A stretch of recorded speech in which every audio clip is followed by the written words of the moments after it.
Assalamualaikum warahmatullahi wabarakatuh. Bella di sini saya akan menjawab pertanyaan yang diberikan oleh dosen saya.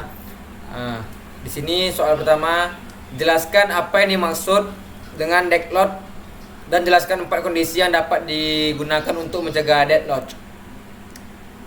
Deadlock adalah suatu kondisi di mana dua proses atau lebih saling menunggu proses yang lain untuk melepaskan resource yang sedang dipakai. Karena beberapa proses itu saling menunggu, maka tidak terjadi kemajuan dalam kerja proses-proses tersebut.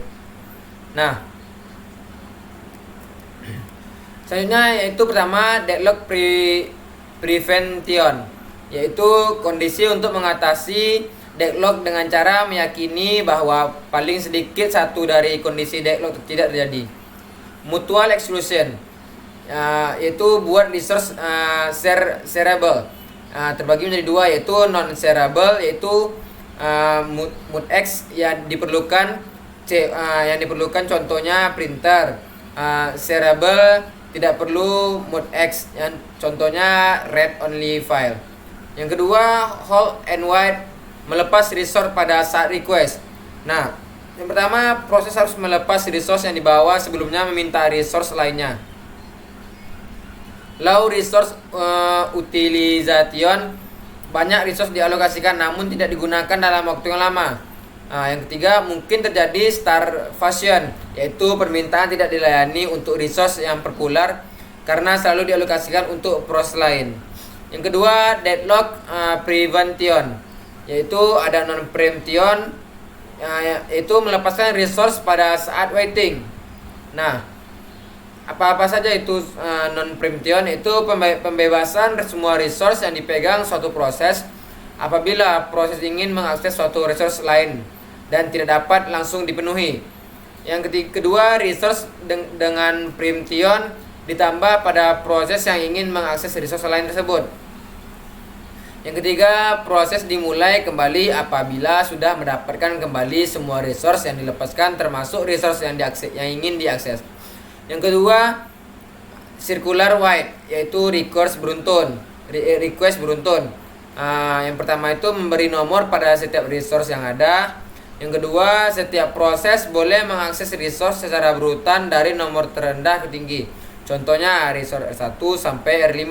Jika proses 0 sedang mengakses resource 2, maka proses 0 hanya boleh request R3 sampai R5. Jika proses pertama sedang mengakses resource 3, maka proses 1 hanya boleh request R4 dan R5 saja.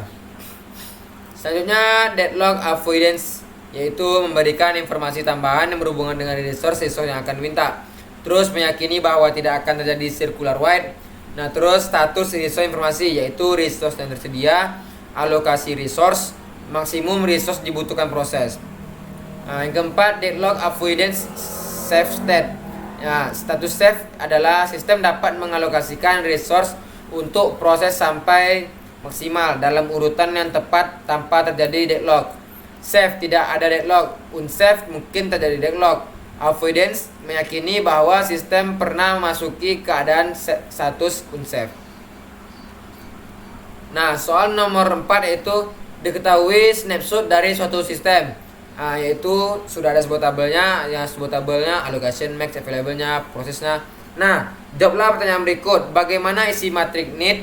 Apakah sistem dalam state selamat?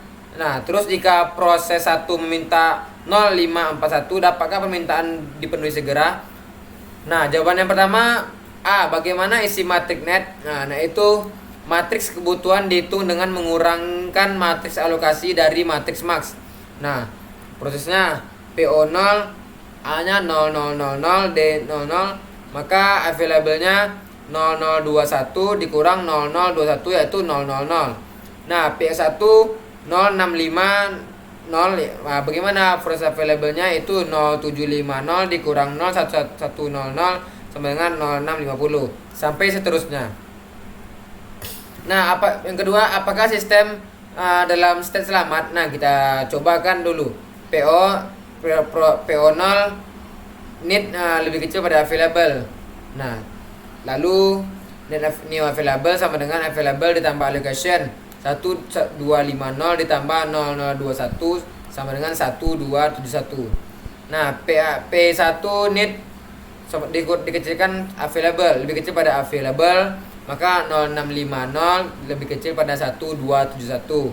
Maka new available ditambah allocation sama dengan 1371. P2 need lebih kecil pada available 020 lebih kecil pada 1632. Maka new available-nya sama dengan 303. P3 need lebih kecil pada available yaitu 1002 lebih kecil pada 1353. Nah, maka new available-nya 4357. P4 need lebih kecil pada available 0700 lebih kecil pada 0050. Maka dia salah, jadi tidak dicari new available-nya. P0 need lebih kecil pada available. Nah, betul, maka kita cari available-nya yaitu sama dengan 4407. Urutan eksekusi proses yaitu P0, P1, P2, P3, P0. Maka sistem dalam keadaan state selamat dan memenuhi kriteria safety. Nah, jika proses 1 meminta 0541, dapatkah permintaan dipenuhi segera? Nah, kita cari request lebih kecil pada need 0,541 lebih kecil pada 0650. Betul. Request lebih kecil pada available 0541 lebih kecil pada 1250. Salah. Lalu kita cari available-nya. Dapatlah available dikurang request, maka dapatlah hasilnya 1791. Lalu allocation yaitu allocation tambah request. Dapatlah 0641. Nah, lalu kita cari need-nya, allocation dikurang request, dapatlah 441. Maka PO need lebih kecil pada available 000 lebih kecil pada 1791. Betul, maka dapatlah new available-nya 1812. Nah, P1 need lebih kecil pada available minus 0441 lebih kecil pada 1812 lebih kecil, maka new available-nya 2451. Nah, P2 need lebih kecil pada available betul, maka new available-nya 4083. P3 need lebih kecil pada available betul, maka dapatlah new available-nya 4437. P4 dapatlah new available-nya 4487. Maka urutan eksekusi proses yaitu P0, P1, P2, P3, P4. Nah, maka sistem dalam keadaan state selamat dan memenuhi kriteria safety. Selanjutnya nomor 5. Ada 4 buah proses yang datang berurutan. Hitunglah waiting time rata-rata dan turnaround time dari keempat proses tersebut dengan menggunakan algoritma SJF. Nah, maka sudah ada tabelnya proses arrival time, burst time, P1 0,0, P2 2,0, P3 4,0, P4 5,0. Maka burst time-nya 7414. Maka itulah rata-ratanya. Berarti average waiting rata-rata untuk keempat proses tersebut adalah 0 ditambah 6 tambah 3 tambah 7 bagi 4 dapatlah 17 dibagi 4 dapatlah 4 meter per sekon. 16 dibagi 4 dapatlah 4 meter per sekon. Lalu kita mencari turn on time rata-rata untuk keempat proses tersebut adalah 9 ditambah 0 ditambah 1 dibagi 4 dapatlah 3 meter per sekon. Nah, baiklah, segini saja pembahasan saya pada kali ini. Apabila ada kesalahan mohon dimaafkan. Assalamualaikum warahmatullahi wabarakatuh.